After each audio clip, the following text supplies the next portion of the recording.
നമസ്കാരം. പഞ്ചായത്ത് തെരഞ്ഞെടുപ്പ് അടുത്തു വരികയാണ്. ഈ പഞ്ചായത്ത് തെരഞ്ഞെടുപ്പിൽ വിവിധ സ്ഥാനാർത്ഥികൾ നിങ്ങളുടെ വീട്ടിലേക്ക് വോട്ട് ചോദിക്കാൻ വരും.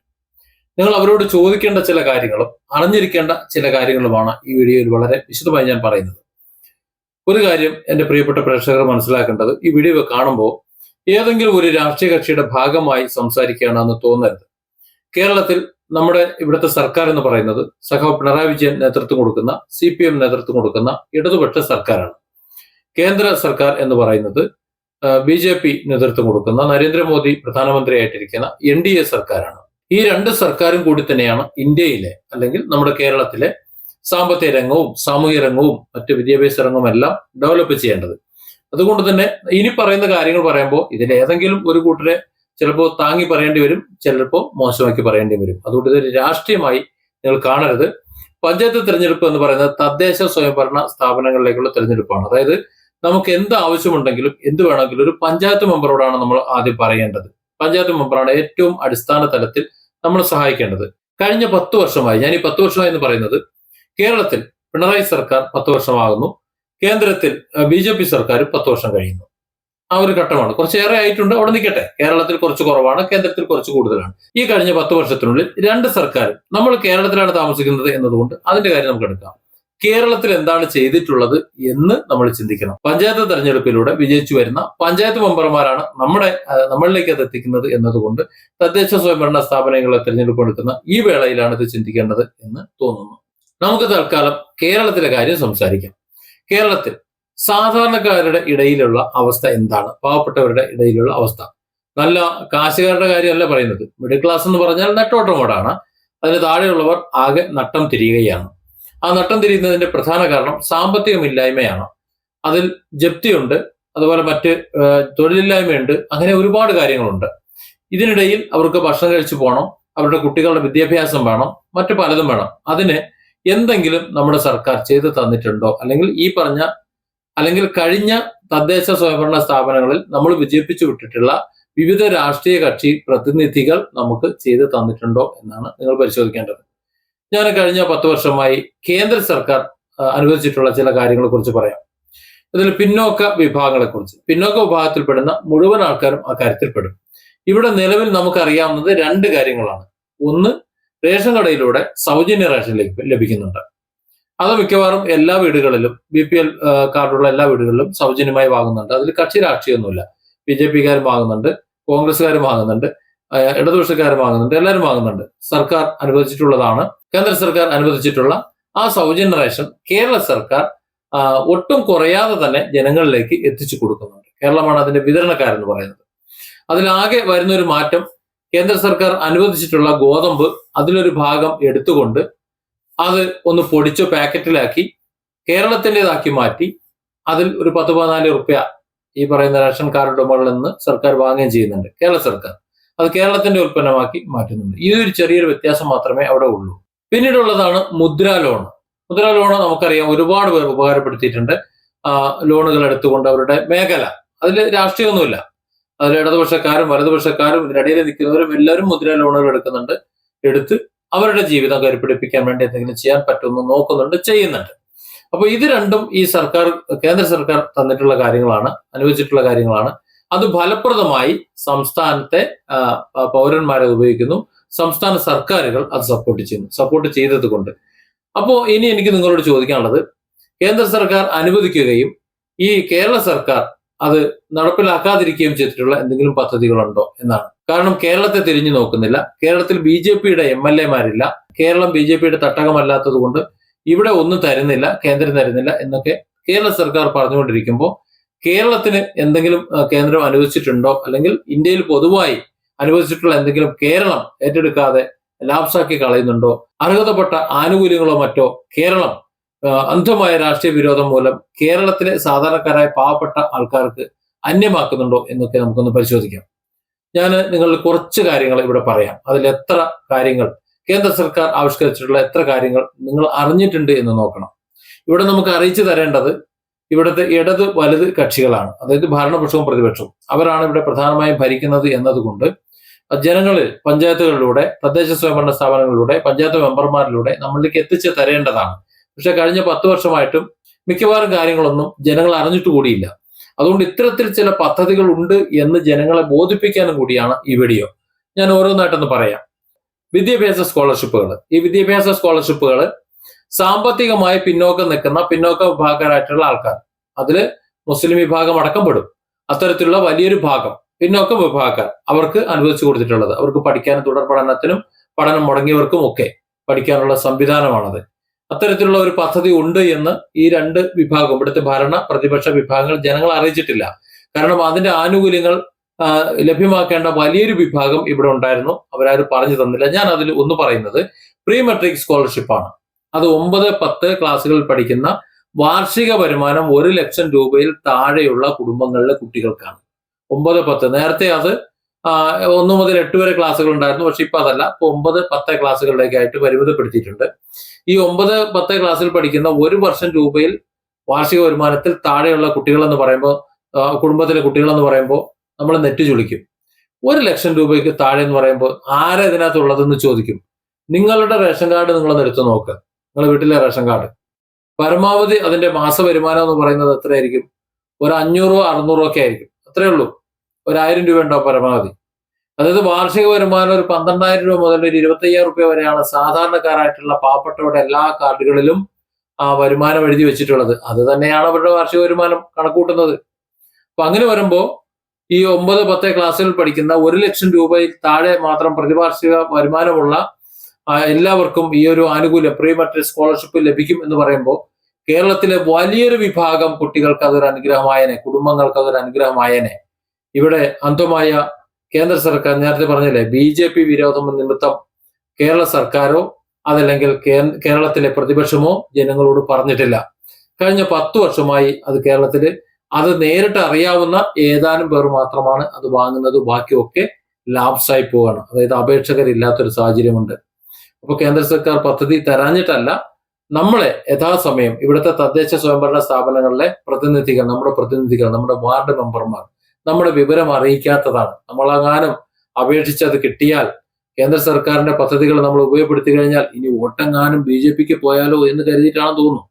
അതാണ് തോന്നുന്നു പ്രീ മെട്രിക് സ്കോളർഷിപ്പ് നമ്മൾ അറിയാതെ പോകുന്നത്. അവിടെ തീർന്നില്ല, ഇനിയുണ്ട് കേട്ടോ.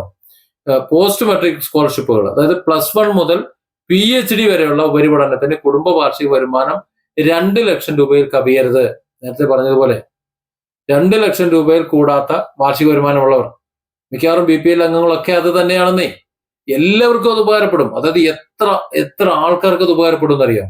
ഇത്തരം ഒരു സംഭവം ഉണ്ടെന്ന് ആർക്കും പറയില്ല. കാര്യം പറഞ്ഞു കഴിഞ്ഞാൽ എങ്ങാനും അവർ അതിന് ഗുണം അനുഭവിച്ചാലോ.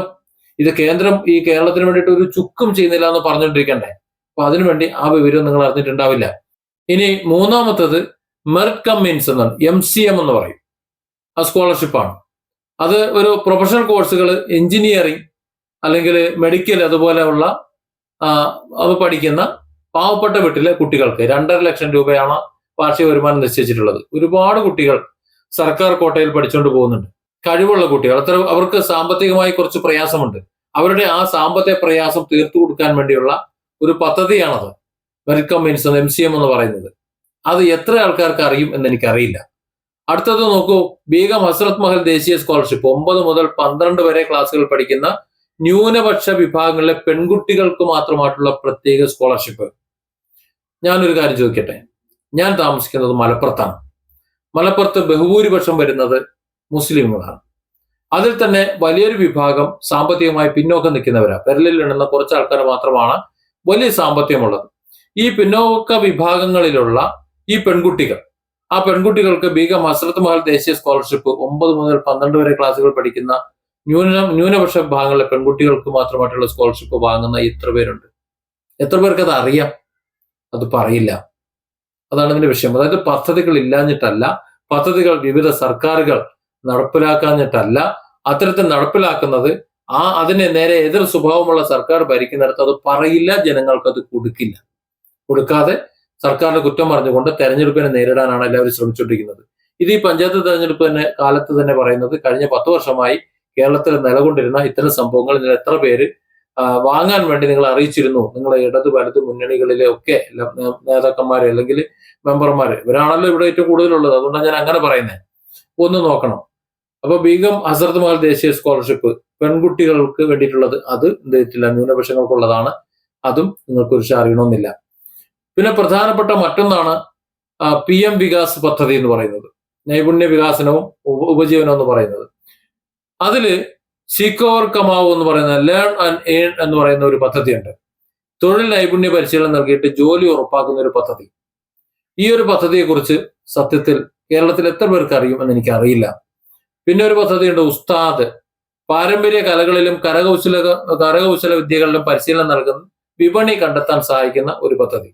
ഇവിടെ നമ്മൾ കേരളത്തിൽ ഒരുപാട് കലാകാരന്മാരുണ്ട്. നമ്മുടെ പണ്ട് കളിപ്പാട്ടം എന്ന് പറഞ്ഞ സിനിമയിൽ സോൾ ഓഫ് കേരള എന്ന് നമ്മുടെ എന്താ പറയാ ഇയാൾ പറയുന്നത് പോലെ, മാമുക്കായ പറയുന്നത് പോലെ, ഇപ്പൊ കഴിഞ്ഞ ദിവസം എന്റെ സുഹൃത്തുമായിട്ട് ഞാൻ സംസാരിക്കുമ്പോൾ ഇത്തരത്തിൽ ഒരുപാട് സൃഷ്ടികൾ ഉണ്ടാക്കാനുള്ള കഴിവുള്ളവരുണ്ട്. അവർക്ക് വിൽക്കാനുള്ള ഒരു സാഹചര്യമില്ല.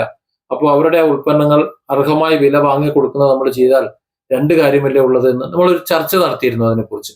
അപ്പൊ അതുപോലെ കരകൗശല മേഖലയിൽ പ്രവർത്തിക്കുന്ന പാരമ്പര്യ കലകളിലും മറ്റും പ്രവർത്തിച്ചുകൊണ്ടിരിക്കുന്ന അവരെ പരിപോഷിപ്പിക്കാനുള്ള, അവരുടെ പശ്ചാത്തലത്തെ പരിപോഷിപ്പിക്കാനുള്ള പദ്ധതി, അത് ഇവിടെ ആരും പറഞ്ഞു കേൾക്കണില്ല. പിന്നെ ഒന്ന് നൈമൻസിൽ പദ്ധതി, സ്കൂൾ പഠനം പാതി വഴിയിൽ ഉപേക്ഷിച്ചവർക്ക്. നമുക്കറിയാലോ, ഒരുപാട് പേർ പൈസ കൊണ്ട്, പണം ഇല്ലാത്തതുകൊണ്ടോ മറ്റോ പാതി വഴിയിൽ പഠനം ഉപേക്ഷിച്ചിട്ട് കൂലിപ്പണിക്ക് ഇറങ്ങേണ്ട സാഹചര്യങ്ങളുണ്ട്. അപ്പൊ അത്തരക്കാർക്ക് അവരുടെ വിദ്യാഭ്യാസം പൂർത്തീകരിക്കുന്നതിനും തൊഴിൽ കണ്ടെത്തുന്നതിനും ആവശ്യമായ പദ്ധതിയാണ്, അത് സഹായിക്കുന്ന ഒരു പദ്ധതിയാണ് ഈ പറഞ്ഞ നൈമൻസിൽ പദ്ധതി. ആ നൈമൻസിൽ പദ്ധതിയെ കുറിച്ചും ഒരുപക്ഷെ ഞാൻ പറയുമ്പോഴായിരിക്കും നിങ്ങൾക്ക് മനസ്സിലാകുന്നത്. ഇനി നൈ റോഷ്നി പദ്ധതി, ന്യൂനപക്ഷ വിഭാഗങ്ങളിലെ സ്ത്രീകളുടെ നേതൃശേഷി വികസിപ്പിക്കുന്നതിനുള്ള പദ്ധതി. ഏത് ന്യൂനപക്ഷ വിഭാഗങ്ങളിലെ സ്ത്രീകളുടെ. അപ്പൊ സ്ത്രീകൾക്ക്, ന്യൂനപക്ഷ വിഭാഗങ്ങളിലെ സ്ത്രീകൾ എന്ന് പറയുമ്പോൾ ഇവിടെ മുസ്ലിം വിഭാഗത്തെ കേന്ദ്ര സർക്കാർ അവഗണിക്കുന്നു എന്ന് പറയണ്ടേ, പക്ഷെ പദ്ധതികളെല്ലാം ഇവിടെ വരുന്നുണ്ട്. നമ്മുടെ നേതാക്കന്മാർ നമ്മളെ അറിയിക്കുന്നില്ലെന്നേ ഉള്ളൂ. പിന്നീടുള്ളതാണ് സാമ്പത്തിക വായ്പ. പണമാണല്ലോ ആവശ്യം, വായ്പ പദ്ധതികൾ. അതില് സ്വയം തൊഴിൽ വായ്പയുണ്ട്. ഈ വികസന ധനകാര്യ കോർപ്പറേഷന്റെ കീഴിലാണുള്ളത്. ദേശീയ ന്യൂനപക്ഷ വികസന ധനകാര്യ കോർപ്പറേഷൻ, അതിന്റെ കീഴിലുള്ള വായ്പകളാണ്. സ്വയം തൊഴിൽ ചെയ്യാൻ വേണ്ടിയിട്ടുള്ള, ബിസിനസ് തുടങ്ങാനുള്ള കുറഞ്ഞ പലിശയ്ക്കുള്ള വായ്പ, ആ സംവിധാനമുണ്ട്. അതുപോലെ വിദ്യാഭ്യാസ വായ്പയുണ്ട്. ഇന്ത്യയിലും വിദേശത്തും പ്രൊഫഷണൽ കോഴ്സുകൾ പഠിക്കാൻ വേണ്ടിയിട്ട് വിദ്യാഭ്യാസ വായ്പ കൊടുക്കുന്നുണ്ട്. നമുക്കറിയാമല്ലോ, ബാങ്കിലൊക്കെ ഉള്ള പലിശയ്ക്ക് സ്ഥലവും മറ്റും പണയം വെച്ചിട്ടൊക്കെ പോകുന്ന ആൾക്കാരുണ്ട്, ഇല്ലേ? അവർക്ക് പിന്നീടുള്ള അവസ്ഥ നമുക്കറിയാം. എന്നാൽ അതിനൊക്കെ ബദൽ ഈ പാവപ്പെട്ടവർക്ക് അങ്ങനെ പഠിക്കാനുള്ള സംവിധാനം നിലവിൽ ഇവിടെ ഉണ്ട്, നമ്മൾ അറിയുന്നില്ല. പിന്നെ ഒരു പദ്ധതിയാണ് വിരാസത്ത് വായ്പ എന്ന് പറയുന്നത്. കരകൗശല തൊഴിലാളികൾക്ക്, നേരത്തെ പറഞ്ഞ ആൾക്കാരുണ്ടല്ലോ, അത്തരത്തിലുള്ള ഒരു വിഭാഗം ആൾക്കാരുണ്ട്. അവർക്ക് സാധനങ്ങൾ വാങ്ങുന്നതിനും വിൽക്കുന്നതിനും ഒക്കെ ഉള്ള ഒരു പദ്ധതി. അത്തരം കാര്യങ്ങളുണ്ട്. പിന്നെ ഉള്ളത് പ്രധാനമന്ത്രി ജൻ വികാസ് കാര്യക്രമം എന്ന് പറയുന്ന ഒരു സംവിധാനമാണ്, അടിസ്ഥാന സൗകര്യ വികസനം. അത് ന്യൂനപക്ഷ വിഭാഗങ്ങൾ തിങ്ങിപ്പാർക്കുന്ന ഒരുപാട് സ്ഥലങ്ങളുണ്ട്. അത്തരം സ്ഥലങ്ങളിൽ സ്കൂളുകള്, അതുപോലെ ഹോസ്റ്റലുകള്, മറ്റാരോഗ്യ കേന്ദ്രങ്ങള്, കുടിവെള്ള പദ്ധതികൾ, കമ്മ്യൂണിറ്റി ആളുകൾ, അങ്ങനെ അവർക്ക് ജീവിച്ചു പോകാൻ വേണ്ടുന്ന എല്ലാ സാഹചര്യങ്ങളും ഒരുക്കുന്നതിനായിട്ട് അതിനുള്ള പദ്ധതിയാണ്, നിർമ്മിക്കുന്നതിനുള്ള പദ്ധതിയാണ്. അത് നമ്മൾ ഒരു ഏരിയ കണ്ടെത്തിക്കൊണ്ട് ആ ഏരിയ സർക്കാരിനെ ബോധ്യപ്പെടുത്തി കൊടുത്തുകൊണ്ട് ആ പദ്ധതി അവിടെ നടപ്പിലാക്കേണ്ട ഉത്തരവാദിത്വം എന്ന് പറയുന്നത് അതത് പഞ്ചായത്തുകൾക്കാണ്, ഗ്രാമപഞ്ചായത്തുകൾക്കാണ്. ഇവിടെ കേരളത്തിന്റെ ഒരു പ്രശ്നം എന്ന് പറയുന്നത്, കേരളത്തിൽ ഭരിക്കുന്നത് ഇടതുപക്ഷമാണ് എന്നതുകൊണ്ട്, അല്ലെങ്കിൽ വലതുപക്ഷമാണ് എന്നതുകൊണ്ട്, കേന്ദ്ര സർക്കാർ BJP സർക്കാർ ആയതുകൊണ്ട് ഇങ്ങനെ ഒരു പദ്ധതി അവരുടെ പഞ്ചായത്തിൽ നടപ്പിലാക്കില്ല. അത്തരത്തിൽ കുറെ ആൾക്കാർ ഉപകാരം കിട്ടുന്ന ഒരു പദ്ധതി നടപ്പിലാക്കില്ല, അഥവാ അങ്ങനെ ഒരു പദ്ധതി ഉണ്ട് എന്ന് ആരോട് പറയുകയുമില്ല. ഇനി ഇതൊക്കെ എങ്ങനെ കിട്ടും എന്നുള്ളതാണ് നോക്കുന്നത്, നമുക്ക് അപേക്ഷിക്കാൻ വേണ്ടി. എന്തായാലും നമ്മുടെ ആൾക്കാർ ആരും ഇത് പറഞ്ഞു തരുന്നില്ല. അതുകൊണ്ട് നിങ്ങൾ ചെയ്യേണ്ടതെന്ന് വെച്ചാൽ നാഷണൽ സ്കോളർഷിപ്പ് പോർട്ടൽ, NSP എന്ന് പറയും, NSP പോർട്ടലിൽ ഓൺലൈനായിട്ട് നിങ്ങൾക്ക് അപേക്ഷിക്കാം. സ്കോളർഷിപ്പുകൾക്ക്, വിവിധ സ്കോളർഷിപ്പുകൾക്ക് നോക്കി നിങ്ങൾക്ക് കാണാൻ പറ്റും. പിന്നെ വായ്പാ പദ്ധതികൾക്ക് കേരള സംസ്ഥാന ന്യൂനപക്ഷ വികസന ധനകാര്യ കോർപ്പറേഷന്റെ, അതായത് KSMDFC വെബ്സൈറ്റ് വഴിയോ അല്ലെങ്കിൽ അവരുടെ ഓഫീസ് വഴിയോ നിങ്ങൾക്ക് അപേക്ഷ കൊടുക്കാം. കേന്ദ്ര ന്യൂനപക്ഷ മന്ത്രാലയത്തിന്റെ പദ്ധതികൾ ഇന്ത്യയിലെ 6 ന്യൂനപക്ഷ മതവിഭാഗങ്ങൾക്കാണ്. മുസ്ലിം ഉണ്ട്, ക്രിസ്ത്യൻ ഉണ്ട്, സിഖ് ഉണ്ട്, ബുദ്ധ ഉണ്ട്, ജൈന ഉണ്ട്, പാഴ്സി. ഇവരാണ് ഈ 6 പിന്നോക്ക വിഭാഗം. അപ്പൊ മുസ്ലിങ്ങൾ അതിനകത്ത് ഉൾപ്പെട്ടിട്ടോ. ഇനി ഒരു കാര്യം കൂടെ പറഞ്ഞു വെക്കാനുള്ളത്, കേന്ദ്ര സർക്കാർ മുസ്ലിം വിരോധമാണ്, മുസ്ലിങ്ങൾക്ക് യാതൊന്നും തന്നെ കൊടുക്കുന്നില്ല, അവരുടെ അവകാശങ്ങളൊക്കെ ഹനിക്കുന്നു എന്ന് പ്രചരിപ്പിക്കുന്ന ഒരു വിഭാഗമുണ്ട്. അത് കേന്ദ്ര സർക്കാരിനുള്ള വിരോധം കൊണ്ട് പറയുന്നതാണ്. സത്യത്തിൽ ഒരു സർക്കാരിനും, അത് കേന്ദ്രത്തിലെ BJP സർക്കാർ എന്ന് മാത്രമല്ല ഏത് സർക്കാരായാലും ജനങ്ങൾക്ക് അനുവദിച്ചു കൊടുക്കുന്ന കാര്യങ്ങളിൽ ഒന്നും നിഷേധാത്മക നിലപാടെടുക്കാൻ പറ്റില്ല. അത് കോൺഗ്രസ് ആയാലും ഇടതുപക്ഷമായാലും അങ്ങനെ എടുക്കാൻ പറ്റില്ല. പക്ഷേ മറ്റുള്ള കക്ഷികൾ അത് പറയില്ല എന്നതാണ് വിഷയം. ഇവിടെയും കേന്ദ്ര സർക്കാർ ആവിഷ്കരിച്ചിട്ടുള്ള കുറെ പദ്ധതികളുണ്ട്. ഇവിടെ ഇടതു വലത് മുന്നണികൾ അവർ പറഞ്ഞു കൊടുക്കാത്ത, അവരുടെ മെമ്പർമാർ ജനങ്ങൾക്ക് പറഞ്ഞു കൊടുക്കാത്ത ന്യൂനപക്ഷത്തിലെ മുസ്ലിം വിഭാഗങ്ങൾക്കായി മാത്രം അനുവദിച്ചിട്ടുള്ള കുറച്ച് പദ്ധതികളുണ്ട്. അതിനെക്കുറിച്ചാണ് ഇന്ന് സംസാരിക്കുന്നത്. മുസ്ലിം പെൺകുട്ടികൾ ലഭിക്കുന്ന പ്രത്യേക ആനുകൂല്യം, അതിൽ ബീഗം ഹസ്രത്ത് മകൾ ദേശീയ സ്കോളർഷിപ്പ്, ഇത് ന്യൂനപക്ഷ വിഭാഗത്തിലെ പെൺകുട്ടികൾക്ക് മാത്രമാണെന്ന് പറഞ്ഞു കഴിഞ്ഞു. 9 മുതൽ 12 വരെ ക്ലാസ്സിൽ പഠിക്കുന്ന സാമ്പത്തികമായി പിന്നോക്ക ഭാഗത്തിലുള്ള കുട്ടികൾ. അതിൽ നമ്മുടെ കേരളത്തിൽ നോക്കുകയാണെങ്കിൽ ഏറ്റവും കൂടുതൽ അർഹതയുള്ള ആ ഒരു വിഭാഗം മുസ്ലിം വിഭാഗത്തിലെ കുട്ടികളാണ്. എത്ര പേർക്ക് കിട്ടിയെന്ന് അറിയില്ല, അതൊന്ന് നോക്കണം. ഇനി മുസ്ലിം വിഭാഗത്തിന് മാത്രമായിട്ടുള്ള കാരണങ്ങൾ, അവരുടെ വിശ്വാസപരമായിട്ടുള്ള കാര്യങ്ങളാണ്. അതിൽ ഏറ്റവും പ്രധാനപ്പെട്ടതാണ് ഹജ്ജ് തീർത്ഥാടനം എന്ന് പറയുന്നത്. ഹജ്ജ് കർമ്മത്തിന് പോകുന്നവർക്കായി ഹജ്ജ് കമ്മിറ്റി ഓഫ് ഇന്ത്യ വഴി യാത്രാ സൗകര്യങ്ങളും എംബാർക്കേഷൻ പോയിന്റുകളും എന്ന് പറഞ്ഞാൽ വിമാനത്താവള സൗകര്യങ്ങളും ഒക്കെ ചെയ്തു കൊടുക്കുന്നുണ്ട്. ഇപ്പോൾ VIP കോട്ടകൾ ഒഴിവാക്കിയിട്ട് ഇപ്പോൾ സാധാരണക്കാർക്ക് ഏറ്റവും കൂടുതൽ അവസരമൊരുക്കുന്നത് ഈ സർക്കാർ വന്നതിന് ശേഷമാണത്. എത്ര പേര് കൈകാര്യം ചെയ്യുമെന്ന് എനിക്കറിയില്ല. വഖഫുമായിട്ട് ബന്ധപ്പെട്ടിട്ട് ഒരുപാട് തർക്കങ്ങളും കാര്യങ്ങളും ഉണ്ടാക്കിയിട്ടുണ്ട്. യഥാർത്ഥത്തിൽ വഖഫ് മുസ്ലിം സമുദായത്തിന്റെ മതപരമായ ആവശ്യങ്ങൾക്ക് വേണ്ടിയിട്ട് വഖഫ് ചെയ്തിട്ടുള്ളത് അന്യാധീനപ്പെട്ട് പോകാതിരിക്കാൻ വേണ്ടിയിട്ടുള്ള ഡിജിറ്റലൈസേഷനാണ്. അതിനെ തെറ്റിദ്ധരിപ്പിച്ചിട്ടുണ്ട്. പിന്നെ മുസ്ലിങ്ങളെ കാര്യം ഞാൻ നേരത്തെ പറഞ്ഞു, നൈ റോഷ്നി പദ്ധതി, മഹിളാ സമൃദ്ധി യോജന പദ്ധതി. അപ്പൊ ഇത്തരത്തിലുള്ള കുറെ പദ്ധതികളൊക്കെ ഉണ്ട്. ഇതൊക്കെ മുസ്ലിം വിഭാഗത്തിനാണ് ഏറ്റവും കൂടുതൽ ഉപകാരപ്പെടുന്നത്. അപ്പൊ ഞാൻ പറഞ്ഞു വരുന്നത്, കേന്ദ്ര സർക്കാർ വച്ചിട്ടുള്ള കുറെ പദ്ധതികൾ, ആ പദ്ധതികളെ കുറിച്ച് ഇവിടെ കേരളത്തിലുള്ള സർക്കാരുകൾ അല്ലെങ്കിൽ ഇവിടുത്തെ പഞ്ചായത്തുകൾ നമുക്ക് പറഞ്ഞു തന്നിട്ടില്ല. തദ്ദേശ സ്വയംഭരണ സ്ഥാപനങ്ങളിലേക്കുള്ള തെരഞ്ഞെടുപ്പ് നടക്കാൻ പോകുന്ന ഈ സമയത്ത് നിങ്ങൾ ഇതിനു മുമ്പ് മത്സരിച്ചിട്ടുള്ള സ്ഥാനാർത്ഥികൾ നിങ്ങളുടെ മുന്നിൽ വോട്ട് ചോദിച്ചു വരാണെന്നുണ്ടെങ്കിൽ നിങ്ങൾ അവരോട് ചോദിക്കണം, ഇത്രയും സൗകര്യങ്ങൾ ഉണ്ടായിരുന്നല്ലോ, കഴിഞ്ഞ 10 വർഷമായി ഇതൊന്നും ഞങ്ങൾക്ക് കിട്ടിയിട്ടില്ലല്ലോ. അപ്പൊ ഇതൊന്നും വാങ്ങിത്തരാത്ത കേന്ദ്ര സർക്കാർ കേരളത്തിലെ ഞങ്ങളുടെ ജനങ്ങൾക്ക് അനുവദിച്ചിട്ടുള്ള, ഞങ്ങൾക്ക് കൂടിയായിട്ട് അനുവദിച്ചിട്ടുള്ള ഇതൊന്നും ഞങ്ങളോട് പറയാത്തത് എന്താണ് എന്ന് അവരോട് ചോദിക്കുക. അങ്ങനെ നിങ്ങളോട് പറഞ്ഞു തരാത്ത ആൾക്കാർക്ക് ആർക്കും തന്നെ നിങ്ങൾ വോട്ട് കൊടുക്കരുത് എന്നുള്ളതാണ് എൻ്റെ ഒരു അഭിപ്രായം, എൻ്റെ വ്യക്തിപരമായ അഭിപ്രായമാണ്. കാരണം തദ്ദേശ സ്വയംഭരണ സ്ഥാപനങ്ങളിലെ തെരഞ്ഞെടുപ്പിൽ ജനങ്ങളുമായി നേരിട്ട് ബന്ധമുള്ളവരാണ്. അത് കേന്ദ്ര സർക്കാരായാലും കേരള സർക്കാരായാലും അത് ഏത് പാർട്ടി ഭരിക്കുന്ന സർക്കാരായാലും അവർ അനുവദിക്കുന്ന, അവർ ഈ പാവപ്പെട്ടവർക്കായിട്ട് അനുവദിച്ചിട്ടുള്ള കാര്യങ്ങൾ പരമാവധി വാങ്ങി ഇവർക്ക് കൊടുക്കാൻ വേണ്ടിയിട്ടാണ് അവർ പരിശ്രമിക്കേണ്ടത്. അല്ലാതെ വാങ്ങി കൊടുക്കാൻ ശ്രമിക്കാതെ അത് മറച്ചു വെച്ചുകൊണ്ട് അത് മറ്റ് കൂട്ടരുടെ ഭരണപരാജയമാണെന്ന് സ്ഥാപിച്ചുകൊണ്ട് അധികാരം മാത്രം സ്ഥാപിച്ചെടുക്കാൻ വേണ്ടിയിട്ടാണ് നിങ്ങളുടെ ജനപ്രതിനിധികൾ നിങ്ങളുടെ മുന്നിൽ ശ്രമിക്കുന്നുണ്ടെങ്കിൽ അവരെ ഒറ്റപ്പെടുത്തുകയും അവരെ പരാജയപ്പെടുത്തുകയും വേണം. Different angles. Don't forget to subscribe and support this channel.